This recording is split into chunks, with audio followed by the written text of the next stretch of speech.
Hey guys, I have a confession to make. Look at that, this ripped. I hate plastic comic book bags. Look how cloudy that is.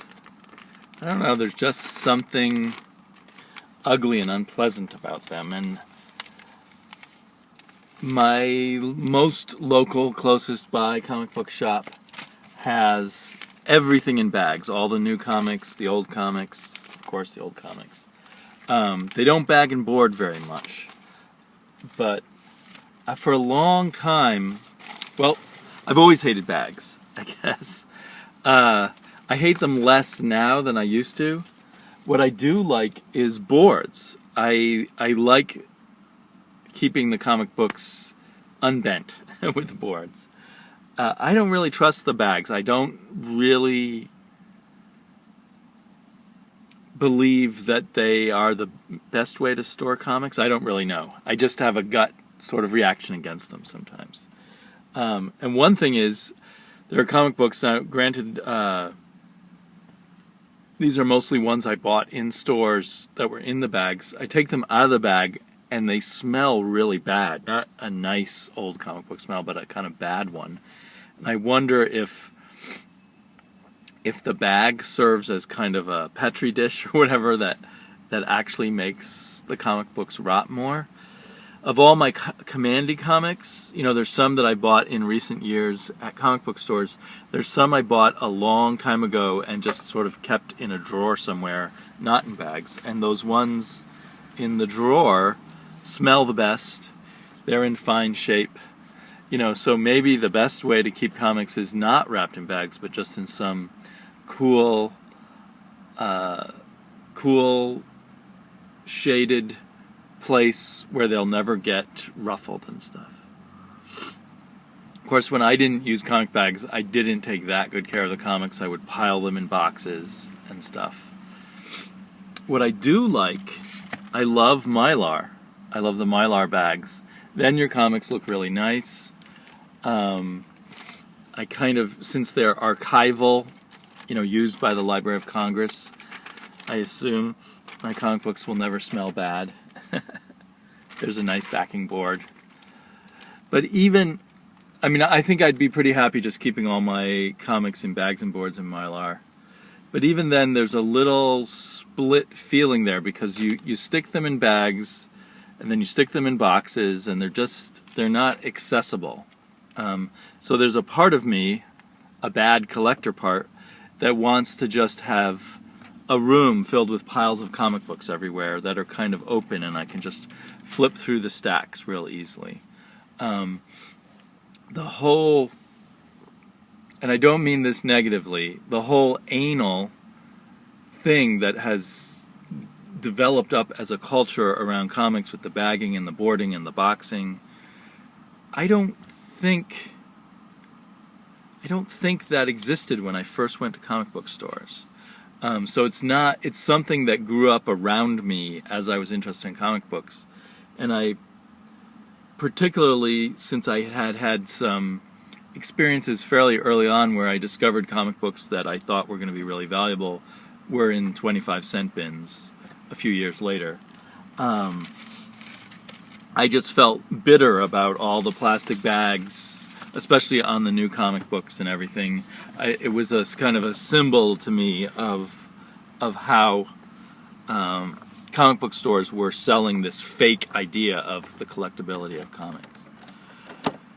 So don't take me wrong. I do think you should take good care of your comics. You probably should bag and board them, ideally in Mylar. And at least in Mylar they look beautiful. But I just have this mixed feeling and this love-hate or mostly hate relationship with plastic.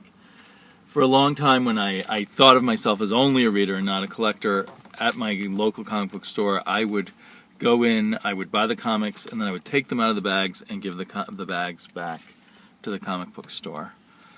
When the first comic book store I ever went to was in Manhattan.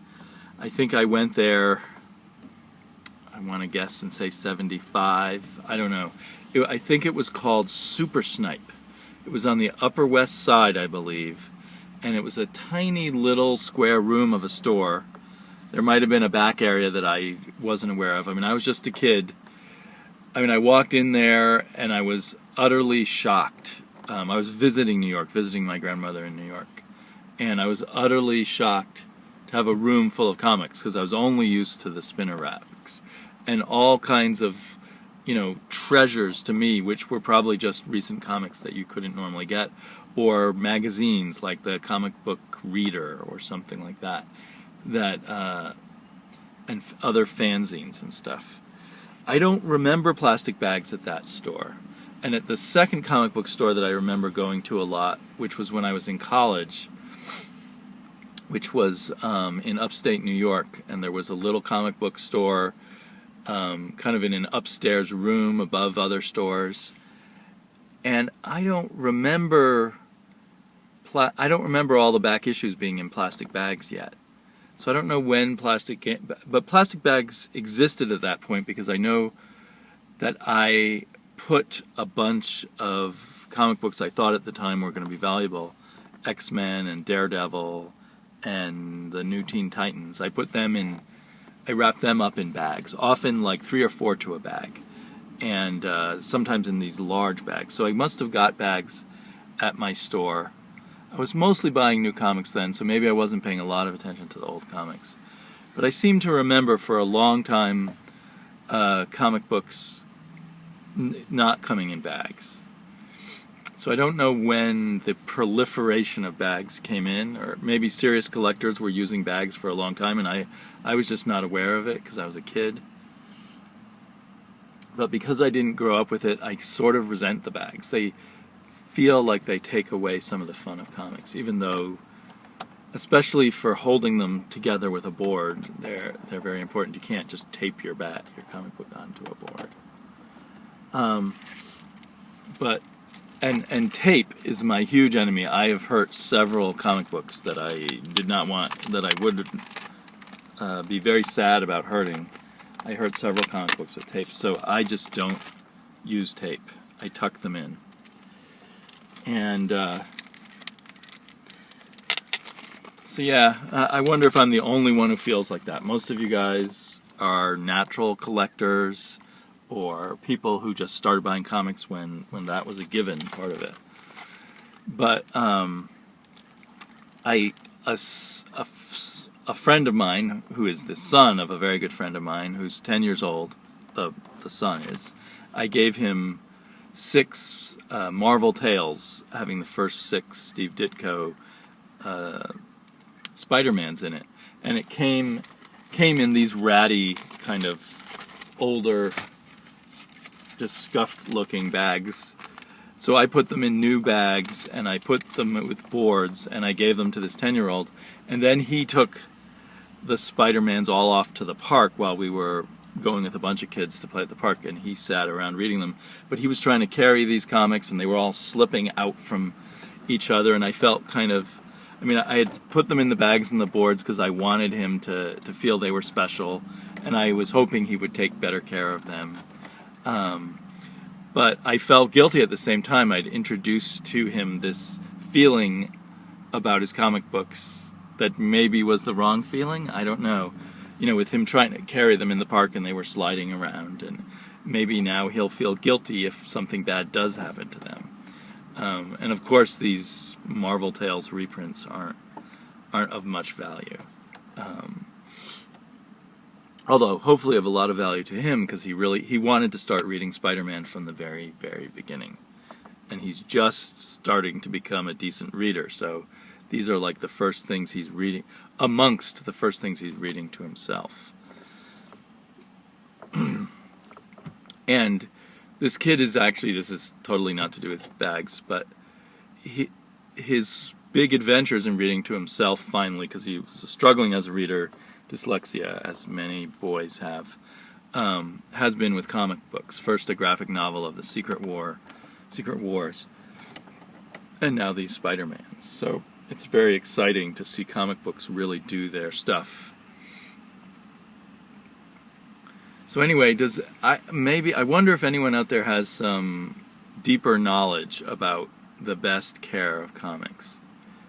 Because I do wonder if the bags can seal in a moldy situation and make it worse. And yeah, I wonder if somewhere there's a way to kind of rack your comics. If you had really nice comics, to rack them without wrapping them in plastic. What is the plastic keeping out? I don't think it's protecting you from the sun. So it's protecting you from fingerprints and from pages getting folded and stuff. Of course, it's holding the board to the bag. There's a cool comic book store that's too far for me to go to more than every few months, but in Vancouver, Washington, called I Like Comic Books, or I Love Comic Books. I think I Like Comic Books.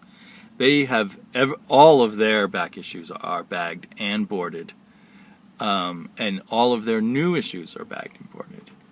And it's really nice to know they're all boarded, and so the chances of them getting handled poorly, if you're going to do it, board them too, I guess is what I'm saying. And that's the only store in my area that bags and boards every single thing. On the other hand, especially with the new comics on a rack, although they're then all being kept in good shape, it takes away the interactivity. You can't go up and flip through and get your imagination captured by the art and then decide to buy that issue. They say at my comic book store you can take anything out of the bag and then put it back in. But I'm so afraid of damaging things because I'm so klutzy with the tape that I only very rarely do that. So that's it. That's my confession. I don't like plastic bags. And sometimes it's just, I don't know. Life is full of so many plastic bags of all sorts, not just comic book bags, and plastic wrapping around everything. And part of me wants to escape all that. Talk to you later. Bye-bye.